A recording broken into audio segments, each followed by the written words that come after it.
Assalamualaikum dan selamat sejahtera.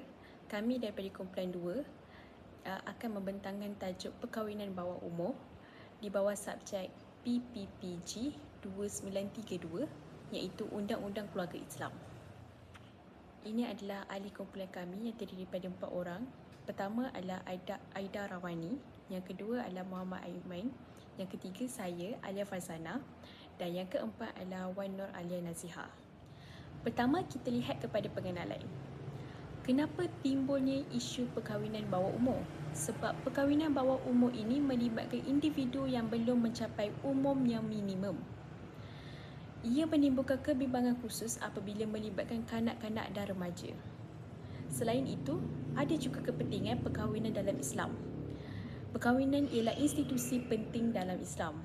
Ia juga berperanan membentuk keluarga, memelihara keturunan dan juga menjaga keharmonian masyarakat. Ia juga dianggap sebagai satu bentuk ibadah yang memenuhi fitrah manusia yang secara sah. Seterusnya, kita lihat kepada kerangka undang-undang, di mana kita boleh bahagikan kepada 3 aspek utama, iaitu melalui masyarakat Islam, masyarakat yang bukan Islam dan dasar kerajaan yang dilakukan untuk membendung perkahwinan bawah umur. Pertama, kita lihat kepada masyarakat Islam, yang mana undang-undang yang dikawal oleh enactment Undang-Undang Keluarga Islam Negeri, di mana umur minimum bagi lelaki adalah 18 tahun dan juga perempuan adalah 16 tahun. Mahkamah Syariah boleh memberikan kebenaran khas dengan alasan yang munasabah, dan garis panduan bagi setiap negeri adalah tidak seragam. Seterusnya, masyarakat yang bukan Islam. Ia dikawal oleh Akta Membaharui Undang-Undang Perkahwinan dan Perceraian 1976, Akta 164, di mana umur minimum adalah 18 tahun kepada lelaki dan perempuan.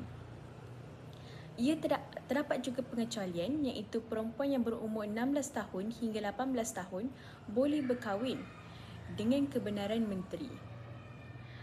Seterusnya adalah dasar kerajaan, yang mana kerajaan telah menubuhkan pelan strategi kebangsaan bagi menangani punca perkahwinan bawah umur pada tahun 2020 hingga 2025. Fokus utama pelan ini adalah untuk meningkatkan kesedaran masyarakat, memperkukuhkan pendidikan serta memperketatkan prosedur permohonan perkahwinan bawah umur.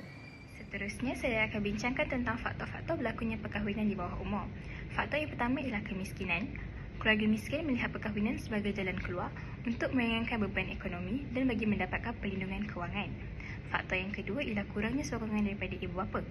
Perkahwinan dijadikan penyelesaian segera kepada masalah sosial remaja seperti hubungan luar nikah dan juga kehamilan.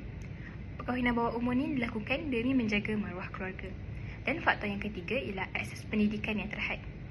Anak yang tercicir daripada sekolah dianggap tiada masa depan, lalu perkahwinan ini dijadikan alternatif yang menyebabkan kitaran kemiskinan itu berulang-ulang. Seterusnya, kita sambung bagi faktor yang keempat, iaitu kurangnya pendidikan seksual dan kesihatan reproduktif. Remaja tidak dapat maklumat tentang seksualiti dan kehamilan, jadi perkahwinan awal dijadikan jalan untuk menutup aib. Dan faktor yang terakhir ialah norma sosial dan budaya.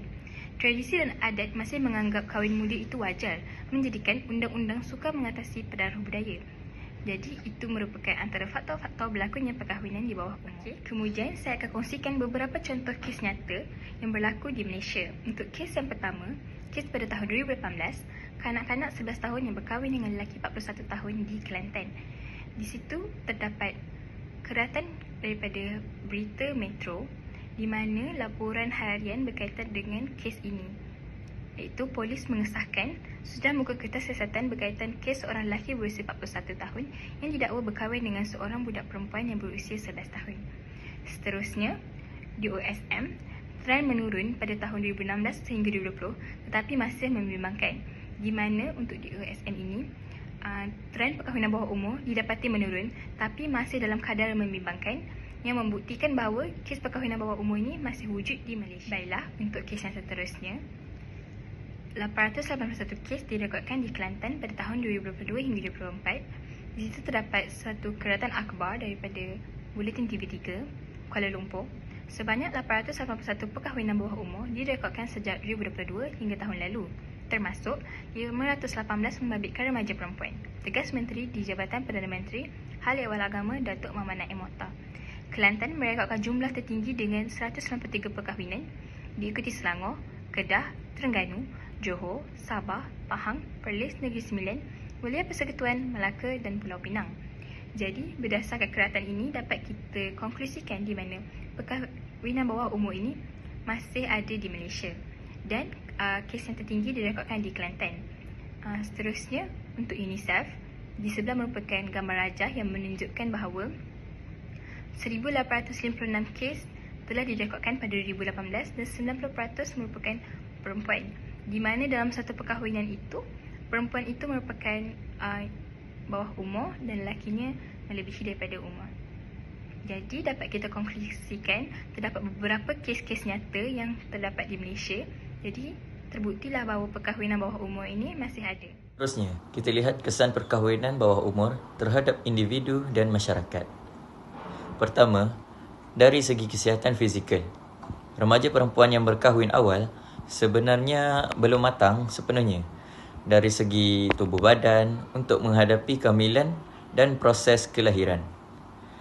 Keadaan ini boleh meningkatkan risiko komplikasi seperti kelahiran pramatang, tekanan darah tinggi dan juga kadar kematian ibu serta bayi yang lebih tinggi berbanding wanita dewasa. Kedua, dari segi pendidikan, kebanyakan remaja yang berkahwin awal akan tercicir daripada sekolah kerana perlu memikul tanggungjawab sebagai isteri dan ibu. Ini menyebabkan mereka kehilangan peluang untuk mendapatkan pendidikan yang lebih tinggi dan seterusnya menghadkan peluang kerjaya. Akhirnya, mereka mudah terperangkap dalam kitaran kemiskinan. Ketiga, kesan dari segi psikologi dan emosi. Remaja yang belum matang terpaksa menghadapi tekanan rumah tangga yang besar yang boleh menyebabkan stres, kemurungan dan trauma. Mereka juga kehilangan peluang untuk menikmati zaman remaja seperti orang lain. Seterusnya, perkahwinan bawah umur juga meningkatkan risiko keganasan rumah tangga. Ini kerana wujud ketidakseimbangan kuasa terutamanya apabila pasangan mempunyai jurang umur yang besar. Keadaan ini menyebabkan remaja lebih mudah menjadi mangsa penderaan fizikal, emosi dan seksual. Akhir sekali, kesan ini bukan sahaja memberi impak kepada individu tetapi juga kepada masyarakat. Ia boleh menjejaskan kesejahteraan keluarga dan menghalang pembangunan generasi muda sekaligus memberi kesan kepada masa depan negara. Kesimpulannya, perkahwinan bawah umur membawa lebih banyak kesan negatif berbanding positif, terutamanya dari segi kesihatan dari segi kesihatan, pendidikan, emosi dan kesejahteraan sosial. Baik, jadi untuk bahagian ini pula kita lihat pandangan ulama mengenai perkahwinan bawah umur dari perspektif Islam. Pertama, dari sudut ulama tradisional, mereka berpendapat bahawa syarat sah perkahwinan bukanlah berdasarkan umur semata-mata, tetapi lebih kepada kemampuan fizikal dan mental. Dalam fiqh klasik, perkahwinan anak-anak adalah sah dengan izin wali. Namun, ia tidak digalakkan kecuali jika terdapat maslahat tertentu. Maksudnya, hukum asal adalah harus tetapi bergantung kepada keadaan. Seterusnya pula, bagi ulama kontemporari pula, mereka melihat isu ini dengan lebih luas berdasarkan konteks semasa. Mereka menekankan bahawa walaupun perkahwinan di bawah umur itu sah, ia boleh membawa banyak mudarat seperti masalah kesihatan, keciciran pendidikan dan menjejaskan masa hadapan anak-anak. Oleh itu, mereka berpendapat bahawa amalan ini tidak lagi sesuai diamalkan pada masa kini. Selain itu, kita juga perlu melihat kepada prinsip maqasid syariah, iaitu tujuan utama syariah untuk menjaga nyawa, akal, keturunan dan maruah. Jika perkahwinan bawah umur ini membawa kepada kemudaratan seperti penderaan, trauma, kesihatan terjejas, maka ia jelas bertentangan dengan prinsip ini. Akhir sekali, pendebatan antara ulama dan menggubal undang-undang masih berterusan. Walaupun sesuatu itu harus dari segi hukum, ia tidak bermaksud sesuai diamalkan secara meluas. Oleh itu, garis panduan yang lebih ketat dan reformasi undang-undang sangatlah diperlukan bagi memastikan kebajikan kanak-kanak sentiasa terpelihara. Kesimpulannya, walaupun perkahwinan bawah umur sah dari sudut fiqh, namun dalam konteks semasa, ia lebih cenderung membawa kemudaratan dan tidak selari dengan maqasid syariah. Baiklah, seterusnya saya akan menerangkan mengenai cadangan penambahbaikan. Bagi menangani isu perkahwinan bawah umur secara menyeluruh, beberapa cadangan penambahbaikan perlu diusulkan yang merangkumi aspek pendidikan, perundangan dan sokongan sosial. Yang pertama, kita perlu memperkukuhkan pendidikan seks dan kesihatan reproduktif di sekolah bagi memberi pengetahuan kepada remaja tentang risiko kehamilan awal dan hak terhadap tubuh badan mereka. Langkah ini penting agar remaja dapat membuat keputusan yang lebih bijak dan mengurangkan stigma terhadap topik ini dalam masyarakat. Dari sudut undang-undang pula adalah disyadangkan agar umur minimum perkahwinan dinaikkan kepada 18 tahun untuk semua pihak tanpa pengecualian bagi menyeragamkan undang-undang sivil dan syariah. Selain itu, prosedur permohonan mestilah diperketatkan dengan mewajibkan laporan sosial, kesihatan dan semakan polis sebelum mendapatkan kelulusan hakim.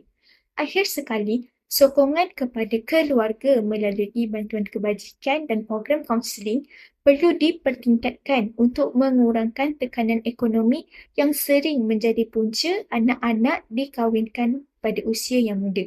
Program keibubapaan juga dapat membantu ibu bapa memahami kepentingan pendidikan untuk masa depan anak mereka. Saya akan teruskan dengan kesimpulan. Yang pertama, keseimbangan maslahat dan mudarat. Sebagai rumusannya, isu perkahwinan bawah umur memerlukan penilaian yang sangat mendalam antara keharusan hukum syarak dan realiti kemaslahatan sosial. Kita perlu memastikan bahawa setiap perkahwinan yang diluluskan tidak membawa kepada kemudaratan yang lebih besar kepada pasangan tersebut. Yang kedua, kesan terhadap generasi muda. Data dan kajian menunjukkan bahawa perkahwinan pada usia terlalu muda sering mengakibatkan keciciran pendidikan yang serius, risiko kesihatan reproduktif yang tinggi serta ketidakstabilan emosi bagi remaja yang belum matang.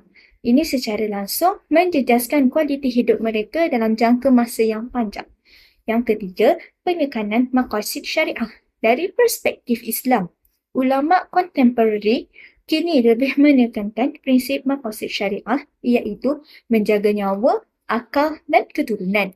Perkahwinan bawah umur yang membawa kepada penderaan atau trauma fizikal jelas bertentangan dengan matlamat syariat yang mengutamakan kebajikan kanak-kanak. Akhir sekali, sebagai penutup, matlamat akhir kita adalah untuk memastikan institusi kekeluargaan dibina atas dasar kematangan dan kesediaan yang pupus. Ini penting demi melahirkan generasi masa depan yang berkualiti dan masyarakat yang sejahtera.